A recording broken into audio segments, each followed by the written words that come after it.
Broadcom has been anointed as the next big semiconductor play on the growth of AI after NVIDIA. That's setting a high bar for the stock, but Wall Street analysts are confident in its AI prospects. As AI and automation continues to advance, Broadcom will play a key role in driving even more exciting developments as the company makes chips essential for generative AI networking infrastructure. Now, they just announced earnings, and before we get into the analysis, let's look at this video. Senior markets correspondent George Tillis. Broadcom earnings are out. They're just hitting the wire. Walk us through what you're seeing so far, George. Well, I mean, so far, sort of a down reaction for Broadcom, which has really performed phenomenally well this last year, affiliated with artificial intelligence. When it comes down to networking solutions and semiconductor solutions, effectively, Broadcom is a company that is really locked in when it comes down to artificial intelligence growth, but also networking solutions. And effectively, it's an infrastructure stock. So it's a very important name, too, because it is a large market cap. A lot of folks just talk about NVIDIA because it's over $1 trillion, but Broadcom is about a $380 billion market cap based business with about 80% of the Fortune 500 companies utilizing their network and storage solutions. But if you look at the overall report, it was actually very promising for Broadcom. It looks like the earnings beat coming in around $10.54 versus the 1043 estimate. And looking at that, that's about an 8.5% increase compared to the same quarter last year, where they earned about $9.73. And also, looking at the sales, they beat fractionally here at $8.88 billion versus $8.86.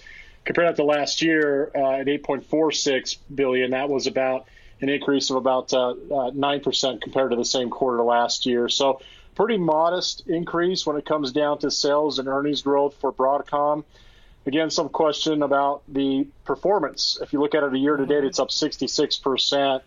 But ideally speaking, I think this is a name that is sort of overlooked, despite the fact that it's such a large cap company and effectively a vertically integrated, targeted network solutions company that's, again, ubiquitous across multiple and most, if you will, Fortune 500 companies. You're absolutely right. I mean, we can talk about AI all we want, but we can also talk about how it is in mobile sectors, with Apple being its largest customer. You know, what are we looking at positioning around Broadcom's performance with Apple as its biggest customer, with the demand that has been going down recently for iPhones? Well, I think if you actually look, it's a good question, by the way. If you look at what is happening with Broadcom, about 10% of their total sales last year were artificial intelligence related. If you look at a forward basis, they're expecting by 2024, 25% of sales. This is for their semiconductor solutions business. So that in of itself gives you an idea that they're less lenient, if you will, or reliant on Apple's products. Now, they are, of course, very embedded in the Internet of Things, mobile interface, wired and wireless infrastructure, effectively Bluetooth, if you will, and set-top boxes, and even Wi-Fi routers for the home. So they do still have a hardware business, but one of the things about this company is they've actually moved aggressively into network solutions as well as cybersecurity. So they broaden out their offerings, vertically integrated now alongside semiconductor solutions. So the hardware component of their business, I suggest, is a little bit less reliant on major customers like Apple. And I think this is one of the reasons why we've seen sort of a multiple expansion, but also price movement higher significantly this last year, because it is more of a networking stock now versus a typical or traditional semiconductor name. So let's go to the monthly chart. And once upon a time, I had a weekly buyers level down at 400. As you can see, prices nearly came into the zone. And back in the October lows, you could say price nipped the level. Out of curiosity, let's see what happened. All right, so I would have drawn my zone like that. a rally, a basing candle, and a rally out. Leg in, basing candle, rally out. Price came close once, twice, third time, and then hit the top of the zone. All right, nevertheless, going back to the monthly chart, as you can see, when price hit the weekly buyer's zone, price rose.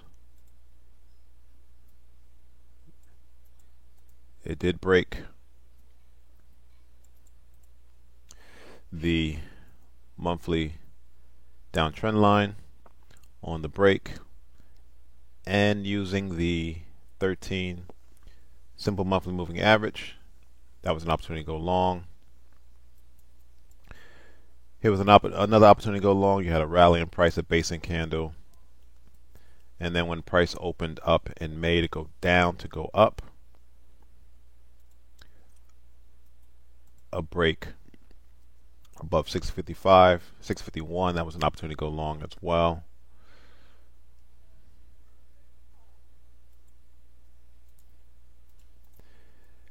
Now price has paused, rightfully so. Price has been in a massive uptrend, and so a pause is warranted, as price action doesn't go straight up or straight down. It ebbs and flows. Impulse move, pull back, impulse move, pull back. All right, so for the month of August, prices declined to within $10 of this round hole psychological number at 800. We also saw that in June, price open went down to go higher. So there's definitely buyers at the $800 level. Going down to the weekly chart, there's strong selling in this 900 to 920 level. However, price has not broken below and closed below 800 as of yet. So the momentum is still to the upside, although currently price is sideways.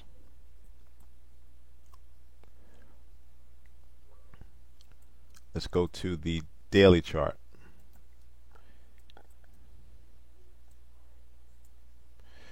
And really what we need to see if price is going to continue to move higher, we need to see definitive closes above the 920 level. We had a couple attempts. This was a fake out to the upside, but again, this was on earnings. So right now price is at 872.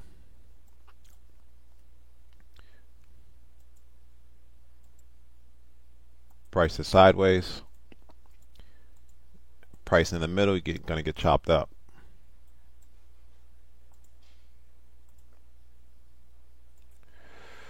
So the $800 level serves as support.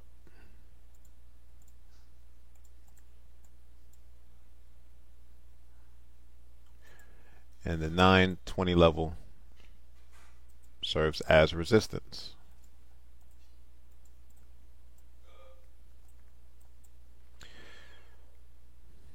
So there's no trade setup at the moment. Price breaks down to the 800 level, there's an opportunity to go long. If price breaks up and closes above 920,